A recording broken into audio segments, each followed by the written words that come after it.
Non verbal test में बैठ के आपने सबसे पहले इंस्ट्रक्टर की हिदायत को गौर से सुनना है। इंस्ट्रक्टर आपको सब कुछ बताएगा, क्या करना है, कैसे करना है, कहाँ पे लिखना है, क्या जवाब लिखना है, किस कॉलम में लिखना है, एक एक चीज़ वो डिटेल के साथ आपको बताएगा। उसके बाद फिर आप उसको गिवन टाइम के अंदर सवाल जवाब भी कर सकते हो। कोई आपके दिमाग के अंदर इबहाम हो, क्वेरीज हो, वो कर सकते हो। उसके बाद फिर जब आपका पेपर शुरू हो जाएगा फिर आपको बोलने की हरगिज़ इजाज़त नहीं होगी। मैं हूं जी रज़ा बुखारी और आप देख रहे हैं बुखारी स्पीक्स यूट्यूब चैनल। तो व्यूअर्स, इस चैनल पे मैं आपके लिए मुख्तलिफ सर्विस ओरिएंटेड वीडियोस बनाता हूं। जैसा कि आपको पता है, आप सबको मालूम है, मुख्तलिफ जॉब्स के लिए आने वाले इम्तहानात और उनके मराहिल से गुजरने के बारे में मैं आपको आही देता हूँ, हाउ नाउ देता हूँ। तो इससे आप जो है वो बासानी वो जॉब्स हासिल कर लेते हो और इम्तहानात से गुजर जाते हो। चैनल को प्लीज़ सब्सक्राइब कर लीजिएगा और बेल का आइकन दबा के ऑल पे क्लिक कर दीजिएगा ताकि आपका और मेरा राब्ता उस्तवार रहे और आप इसी तरह से मेरी वीडियो से फ़ायदा उठाते रहें। ऑल पे क्लिक करना बहुत ज़रूरी है, बिकॉज आप कहीं बिजी हो तो आपको नोटिफिकेशन आ चुका हो और आप वो वीडियो बाद में देख लें। आता हूँ मौजू की तरफ जी। तो नॉन वर्बल जो है वो सबसे पहले आपने जो चीज़ें करनी है हर सूरत में उनको जहन में रखना है, वो गौर से सुन लें। इससे पहले कि मौजू की तरफ आऊँ जी, आप लोगों को मैं बताता चलूँ कि मैं ऑनलाइन अकेडमी में तैयारी भी करवाता हूँ। बच्चे मुझसे ऑनलाइन अटैच हैं पूरे पाकिस्तान से और तैयारी कर रहे हैं। आप भी मुझसे तैयारी कर सकते हो। Thank you very much. सिर्फ आपने सीरियल नंबर लिखना होता है। जब आप जवाब में लिखोगे सिर्फ सीरियल नंबर लिखोगे या उसको टिक करोगे, उसके अलावा आपने कुछ नहीं लिखना। ऐसा ना हो कि आप सवाल लिखना शुरू कर दें या उसका जवाब ही लिखना शुरू कर दें, इससे टाइम ज़ाया होगा और आपका वो जवाब भी गलत कंसीडर होगा। तो आपने सिर्फ नंबर लिखना है या टिक करना है, नंबर 1। नंबर 2, अगर एक सवाल समझ में नहीं आ रहा तो उसको छोड़ के आगे निकल जाएं, उस पर टाइम ज़ाया मत करें। और उसका बॉक्स जो आपने खाली छोड़ा हुआ है जवाब वाला, उसको ज़रा गौर से देख लें, क्योंकि जब आप अगला सवाल हल करोगे तो उसका जवाब उसी कॉलम में हो जिसका वो सवाल है। पहले वाले सवाल के जवाब में वो कॉलम आप पूर्ण नहीं कर दो, आप वो गलती नहीं करो। इस तरह से बहुत से बच्चे गलती करते हैं और फिर आगे चलने वाली पूरी की पूरी सीरीज़ उनकी ख़राब हो जाती है। हर जवाब ही गलत हो जाता है। नंबर 3, शुरू से लेकर आखिर तक आप तमाम आसान क्वेश्चन जो हैं या निस्बतन जो आपको फौरी तौर पे समझ में आ रहे हैं वो पहले आप हल कर लें पहले राउंड में। उसके बाद जब आप सेकंड राउंड में आओगे तो फिर आप वो क्वेश्चन हल करो जो आपको उससे थोड़े से ज़्यादा आसानी के साथ आ जाते हैं, ज़्यादा मुश्किल नहीं लगते, आपकी समझ में आ जाता है पढ़ते पढ़ते। फिर वो सवाल हल करें। उसके बाद फिर तीसरी अटैम्प्ट में वो सवाल हल करें जो आपको ज़्यादा मुश्किल लग रहे हैं या जिनका हल आपको बज़ाहिर सामने नज़र नहीं आ रहा। इसका एक और भी फ़ायदा है कि हल करते करते भी आपको वो सवालों के जवाब आपके जहन में आ जाते हैं, बिकॉज आपने घर में बैठ के अच्छी तरह से उसकी प्रैक्टिस की हुई है, एकेडमीज़ में प्रैक्टिस की हुई है, ऑनलाइन क्लासेस में प्रैक्टिस की हुई है, तो आप वो आसानी के साथ हल कर लेते हो। अशकाल वाला टेस्ट या नॉन वर्बल टेस्ट बेसिकली ज़्यादातर जियोमेट्री बॉक्स्ड अशकाल पर मुश्तमिल होता है। जिस तरह से जियोमेट्री की अशकाल्स होती हैं उसी तरह से उनके बॉक्सेस, उनके ट्राइंगल, सर्कल्स, उसके फिर पेंटागन्स, हेक्सा, डेक्सा, उसी तरह से वो सारी चीज़ें चल रही होती हैं। ट्रायंगल्स हैं, उसके बाद फिर आपके स्केयर्स हैं। स्केयर के अंदर कोई ट्रायंगल हो सकती है, ट्रायंगल के अंदर कोई सर्कल हो सकता है, वो सर्कल बाहर आ जाता है, वो सर्कल एक कॉर्नर पे चला जाता है। ये सारी की सारी बेसिकली जियोमेट्री बेस्ड अशकाल होती हैं या चीज़ें होती हैं जिनको आप देख के आसानी के साथ हल कर लेते हो। तो जियोमेट्री को आपने गौर से देख के जाना है, बल्कि आपने ये जो तस्वीरें ये जो आप शेयर करते हो, इनको हल करते हो, इन चीज़ों को बुक्स में से मुख्तलिफ जो हम आपको बुक्स बताते हैं उनमें से जो हल करते हो उनको ज़रा जहन नशीन करके जाना। उसके बाद जी आखिरी पॉइंट, आप जहाँ पे हो, जिस सिचुएशन में हो, उस सिचुएशन में हाज़िर हो जाओ, यानी कि वहीं पे हाज़िर है, दिमाग को हाज़िर रखना है। आपने इधर उधर की बातें नहीं सोचनी, आपने इधर उधर नहीं देखना, इधर उधर नहीं सोचना। दिमाग को पूरा फोकस करें उसी पेपर के ऊपर।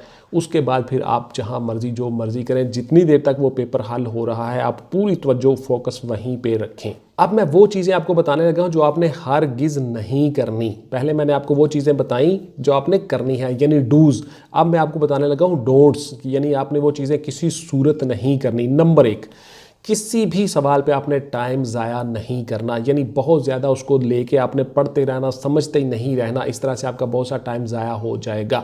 आपने सही फ़ैसला लेना होता है, बर वक्त फ़ैसला लेना होता है और सही काम करना होता है। तो टाइम मैनेज करना ही असल बात है। नंबर 2, दुरुस्त जवाब हमेशा उस छोड़े हुए खाने में लिखना है जिसमें हल करते वक्त वो खाना छोड़ा था। किसी दूसरे खाने में या किसी दूसरे कॉलम में वो हरगिज़ ना लिखें। इस तरह आपकी पूरी की पूरी सीरीज़ ख़राब हो जाएगी, जैसे कि मैं पहले आपको डूज में भी बता चुका हूँ। उसके बाद है जी, घर में इनकी मशकें ज़रूर करें एक्सरसाइजेस की। आप लोग लिखने से घबराते हो, पढ़ने से घबराते हो, मशक करने के से, प्रैक्टिस करने से घबराते हो। Practice makes a man perfect. एक पहलवान की आपको मिसाल देता हूँ फटाफट से, कि उसने जब एक कुश्ती लड़नी होती है, एक अखाड़े में जाना होता है, रेसलर्स की मिसाल दे रहा हूँ, तो उसमें 1 से 1.5 मिनट की रेसलिंग होती है या 2 मिनट की। उसके लिए उसने साल मशक की होती है, प्रैक्टिस की होती है, कई साल, कई घंटे।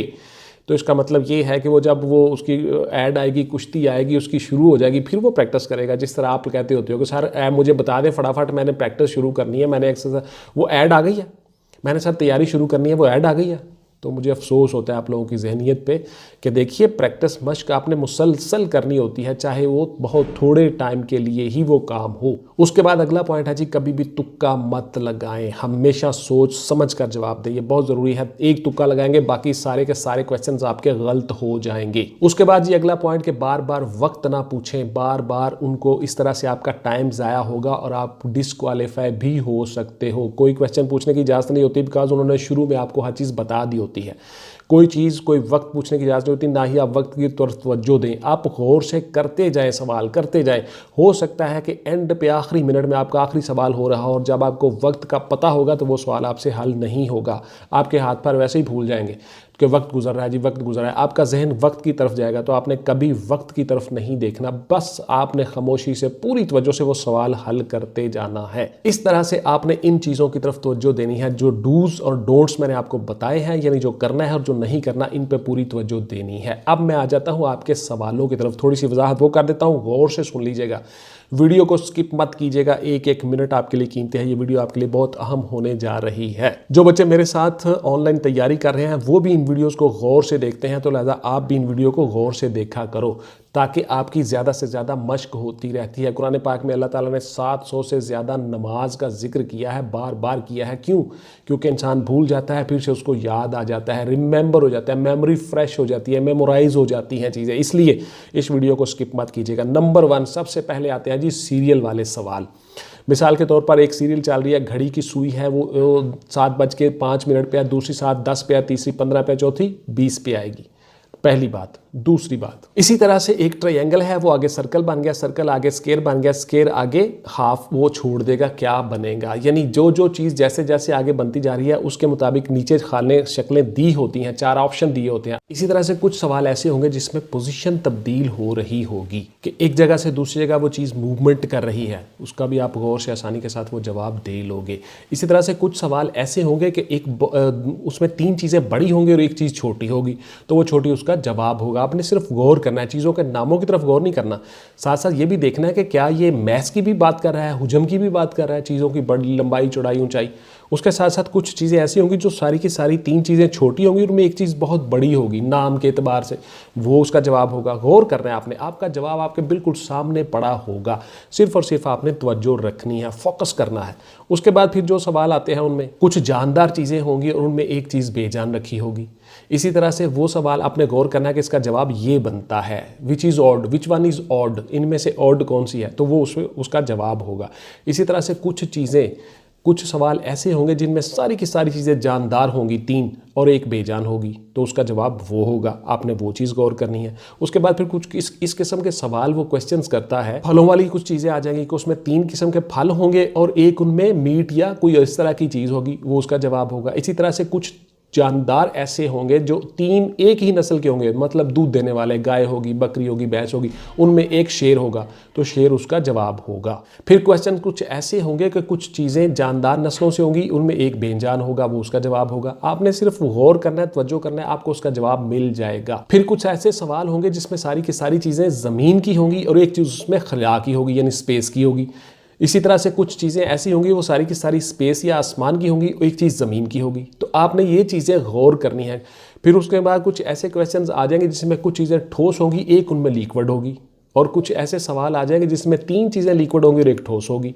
तो इस तरह से आपने वो चीज़ें भी देखनी है। फिर क्लास देखनी है। फिर कुछ क्वेश्चन ऐसे आते हैं जिसमें क्लास आती है। मिसाल के तौर पर 3 चीज़ें हैं जो एक्सप्लोजन वाली हैं, फटने वाली हैं, एक चीज़ उसमें फटने वाली नहीं है, वो उसका जवाब होगा। तो इस तरह से आपके सामने ही जवाब पड़े होंगे, आपने सिर्फ और सिर्फ तवज्जो करनी है और गौर करना है कि वो क्या पूछ रहा है और किस तरह से कह रहा है।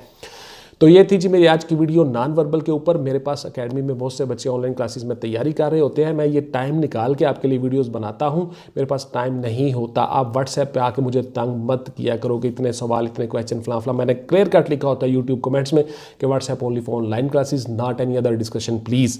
और मैं यूट्यूब पे आपके हर कमेंट का जवाब दे देता हूँ बेटा, तो आपने फिर वहाँ पे आके व्हाट्सएप पे आके सिर्फ और सिर्फ ऑनलाइन क्लासेस की बात करनी है। Thank you very much.